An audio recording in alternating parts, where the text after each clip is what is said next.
Google Slides gives a great opportunity for you to not only present videos to your classroom, but to be able to control and format them in such a way to reduce distractions, reduce the risks of inappropriate content, but also I think get the most out of your lesson planning. So what I'm going to do is show you how to insert the videos and then just show you some features and some tools that I found that are pretty handy. So the first thing is I'm going to insert a video.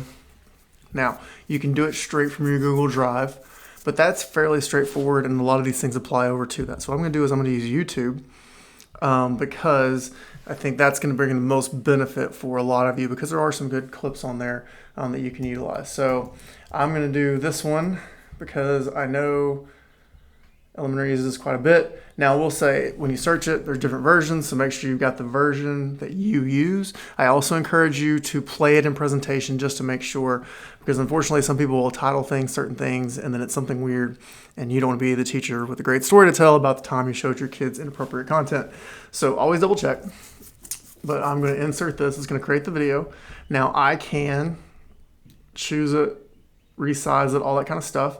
Now you'll notice I got this window over here. So anytime I select on the video, just like you would select a picture or a text box, this pops up.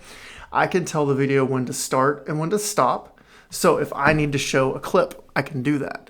And then also, again, the other thing is with that, not only are you not having all the sidebar suggestions and things like that, you can stop it before it gets to all the suggested videos at the end. The other cool thing is, let's say I'm going to show segments of video. So it's 1 3-minute video. I can copy and paste these slides and have this be the first 30 seconds, then skip ahead 3 minutes and show another 30 seconds and do all that. So I can do it this way. And I can tell it to play on click or to play automatically, okay? Or to play manual, so like when I click play on the video. So I have those options. If you wanted to, you can mute the audio. These things I don't think you're really going to need to utilize, but the starting and stopping, great feature, very useful in the classroom, okay? Now I want to show you another thing. So I've done this. So now when I go into slideshow and I present this, I can actually right click on the video and I can tell it to loop it. And so now it will loop that clip over and over and over again.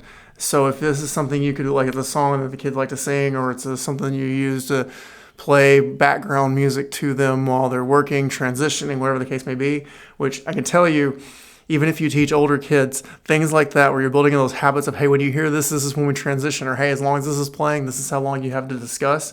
Things that you may think are younger, early childhood type strategies work well in all age levels. And they're things I wish I'd known when I was teaching high school. But again, right click, and now I can loop, and it will loop the video for me as well. Now, the other reason I like using Google Slides, I mentioned kind of maximizing your lesson planning. So once this slide is put together, instead of me just knowing, oh, there's that YouTube video I used last year, I now know I've got a slide presentation ready to go with the video clipped, inserted, and I'm not having to hope it's still, out there, or whatever the case may be, or finding through all the other new videos that may be there. So that's the other reason I like it. And then I can name it, star it, put it in folders, get organized. And again, I'm saving myself time next year instead of having to reinvent the wheel over and over again. So just wanted you to know that. Again, Google Slides, great way to showcase videos for instruction, control starting and stopping, reduce a lot of distractions, and be able to features like looping, and get the most out of your instructional planning.